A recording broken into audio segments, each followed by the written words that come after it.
पहले जो है ब्याह करा दिया तब मुंह दिखाई, मार घरवैया खाए, अब पतिया ले ले बावन जाए। और धर्म युद्ध में जो भी सामने पड़ेगा, जो घोटालेबाज का साथ देगा, बहुत जल्द नप जाएंगे। आप देख लीजिए 10 से 15 दिन के अंदर में इन लोगों का कुछ न कुछ इलाज हो जाएगा।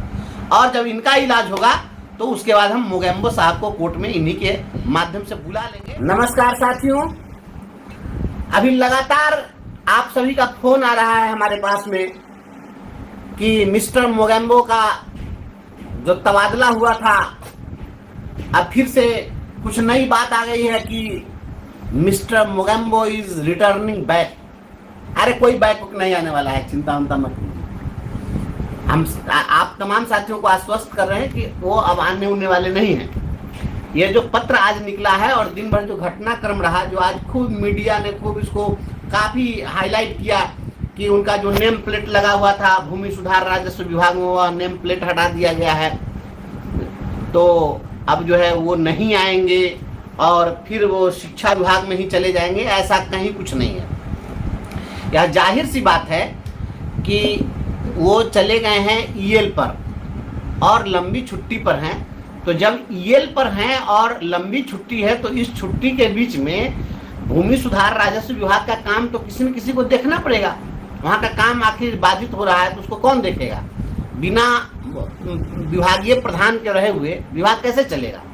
इसलिए वहाँ पर दीपक कुमार सिंह जी को अतिरिक्त प्रभार दिया गया है। आप देखेंगे स्थानांतरण शब्द नहीं लिखा है, दीपक कुमार सिंह जी को अतिरिक्त प्रभार दिया गया है और वह उनके छुट्टी से लौटने तक या अगले आदेश तक के लिए प्रभावी किया गया है। तो यह इनकी प्रतिनियुक्ति है, इनका स्थानांतरण नहीं है। इसलिए एकदम क्लियर कट जान लीजिए कि हमारे विभाग के जो अपर मुख्य सचिव हैं वह विधिवत रूप से हमारे यहाँ पदस्थापित कर दिए गए हैं, आदरणीय श्री एस सिद्धार्थ साहब। और एस सिद्धार्थ साहब ही हमारे अपर मुख्य सचिव हैं और अब मिस्टर मोगेम्बो इस विभाग में नहीं आएंगे। आप लोग क्यों घबराते हैं? उनके नाम से ही क्यों घबराते हैं? हम लोगों को ऐसा करना चाहिए कि हम लोगों के नाम से वो घबराएं। हम उनके नाम से क्यों घबराएंगे? साल भर तो हम लोग झेले उनको, और उनको झेले हैं तो वो भी अब हमको झेले ना। अब उसके बाद उनकी बारी है झेलने की ना।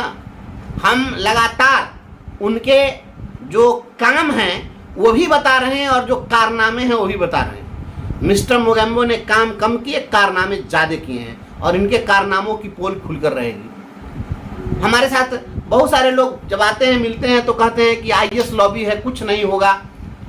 नहीं होगा या पहले ही आप क्यों सोच लिए कि नहीं होगा? आप लड़े कब कि कुछ नहीं होगा? लड़िएगा नहीं, सच्चाई को आगे लाने के लिए प्रयास करिएगा नहीं और पहले ही हार मान लीजिएगा। और जो लड़ने वाला व्यक्ति है उसको हतोत्साहित करिएगा। हमारे बहुत सारे साथी लोग, मैं देखता था कि जब वीडियो कोई डालते थे, कुछ जब हम लिखते थे तो हमारे बहुत सारे साथी ऐसे थे उस पर आके लिख देते थे कि आप चिचियाते रहिए, कुछ नहीं होगा। अरे इसी चिचियाने का फल है कि मिस्टर मोगेम्बो भागे हैं विभाग से। हमने अगर हल्ला नहीं किया होता, हम अगर जोर जोर से आवाज नहीं उठाए होते तो वे ईमानदारी के चोला पहनकर जो घोटाले का जो ये ताना बाना जो बुने हुए थे, इनके ये घोटालों का जो ये महल था, ये ध्वस्त नहीं होता। ये हमारे हल्ला करने का ही परिणाम है। और जब हमने आवाज़ उठाई तो आज पूरे बिहार के कोने कोने से आवाज़ आ रही है और हमें खुशी है। मैं आपको बता दूं कि एस सिद्धार्थ साहब जी ने जो वो कुछ मोबाइल नंबर जो जारी किए हैं कि इस पर आप शिकायत दर्ज कर सकते हैं, आप विभाग में पता कर लीजिए विभाग में क्या हुआ है। वो सारा हैंग कर गया मोबाइल, इतना कंप्लेन आ गया पूरे राज्य से। और हम वीडियो के माध्यम से आप लोगों से भी आग्रह करें कि अधिक से अधिक कंप्लेन डलवाइए। आज मुजफ्फरपुर में डीएम साहब समीक्षा बैठक किए हैं और समीक्षा बैठक करके हर ब्लॉक के लिए जांच टीम बनाए हैं अलग अलग। पहले से एक टीम बनी थी, वह टीम बहुत अच्छा काम नहीं कर सकी। अब डीएम साहब ने फिर एक टीम बना दी है और जब टीम बनी है तो देखिए डीओ साहब की बेचैनी बढ़ गई है। अब डीओ साहब ने डीपीओ साहब को कहा कि डीपीओ एसएसए से एक चिट्ठी निकलवाई है कि सारे हेडमास्टर जितने भी काम हुए हैं उसका वो फाइल तैयार करके फोटो खींचकर फोटो के पीछे अपना दस्तखत करके सब रखेंगे। ये डीओ साहब लुटेरों के सरगना, आप बताइए कि पहले भुगतान होता है कि पहले रिकॉर्ड बनता है?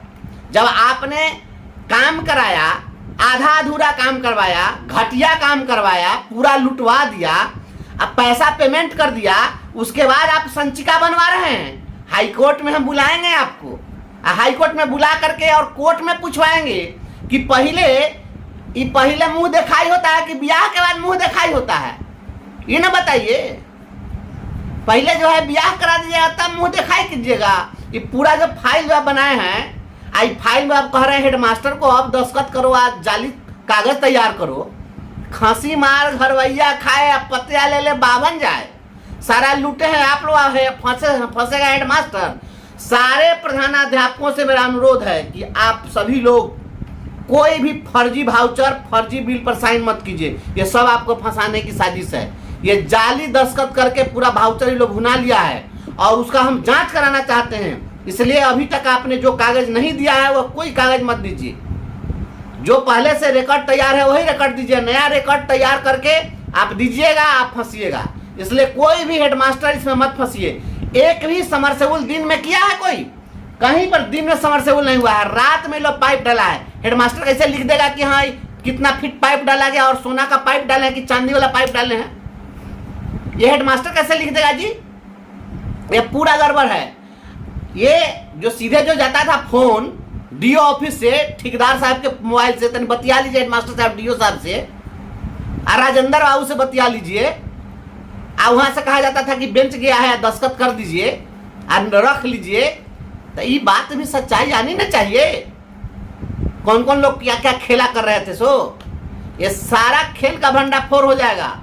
इसलिए आप तमाम लोगों से मेरा हाथ जोड़ के अनुरोध है और तमाम राजनीतिक सामाजिक कार्यकर्ताओं से, ग्रामीणों से, बुद्धिजीवियों से, अभिभावकों से मेरा अनुरोध है, ये जो प्री फैब स्ट्रक्चर घोटाला हुआ है, ये जो बेंच डेस्क घोटाला हुआ है, यह जो समरसेबुल घोटाला हुआ है, ये जो थाली घोटाला हुआ है, ये जो बैग घोटाला हुआ है, ये जो स्कूल मरम्मती के नाम पर घोटाला हुआ है और ये घोटाला अभी जारी है, ये तमाम घोटाले का पर्दाफाश होना चाहिए।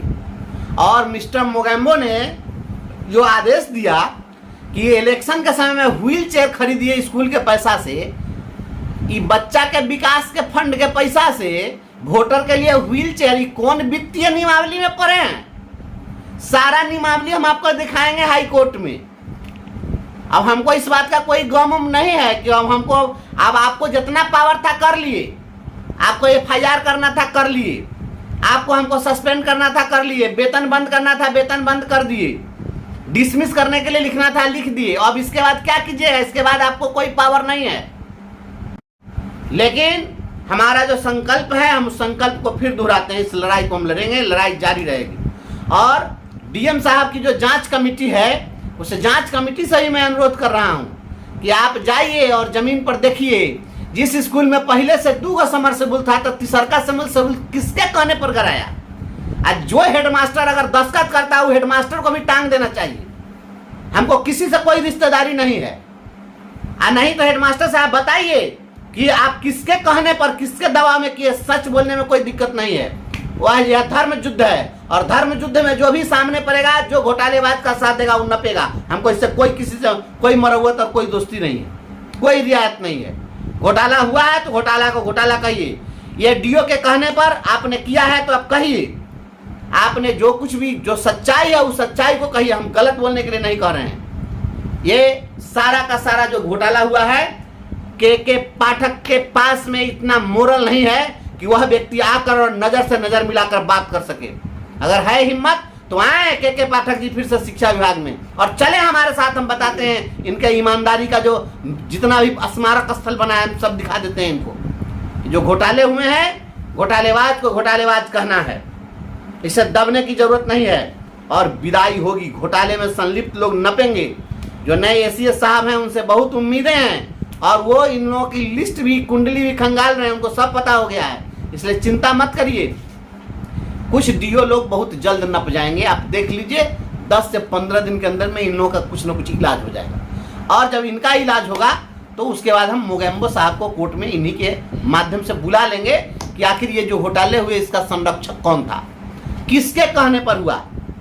ये जितने भी काम हुए हैं वीसी में दिए गए निर्देश के आलोक में, वीसी में दिए गए निर्देश के आलोक में। सामान्य प्रशासन विभाग का रूलिंग पता है? सामान्य प्रशासन विभाग की रूलिंग है कि मौखिक आदेश पर कोई काम आपको नहीं करना है और यदि कोई आपातकालीन स्थिति में अगर कोई आदेश दिया जाता है, मौखिक आदेश, तो बाद में उसको लिखित पत्र के माध्यम से संपुष्ट भी कर देना है। ये 70,000 80,000 का समरसेबुल 2,64,000 में गड़ा है कोई जवाब है? ये टीना का जो घर बना है, टीना वाला घर भाई, ये 1 से 1.5 लाख रुपया का है। ये टीना वाला घर का 5 लाख 10 लाख का बिल भजा है। ये जान लीजिए, ये जिला स्तर के जो अधिकारी लोग हैं, ये लोग अगर ये सोचते होंगे कि हम कुछ लिख करके दे देंगे तो जांच टीम के ऊपर भी जांच टीम गठित होगी। इसके लिए हम सुप्रीम कोर्ट तक जाएंगे, लड़ेंगे, हम सच्चाई को सामने लाएंगे। इसलिए आप तमाम प्रधानाध्यापकों से मेरा अनुरोध है, हाथ जोड़ के झूठ नहीं बोलिए, सच बोलिए, सच्चाई का साथ दीजिए।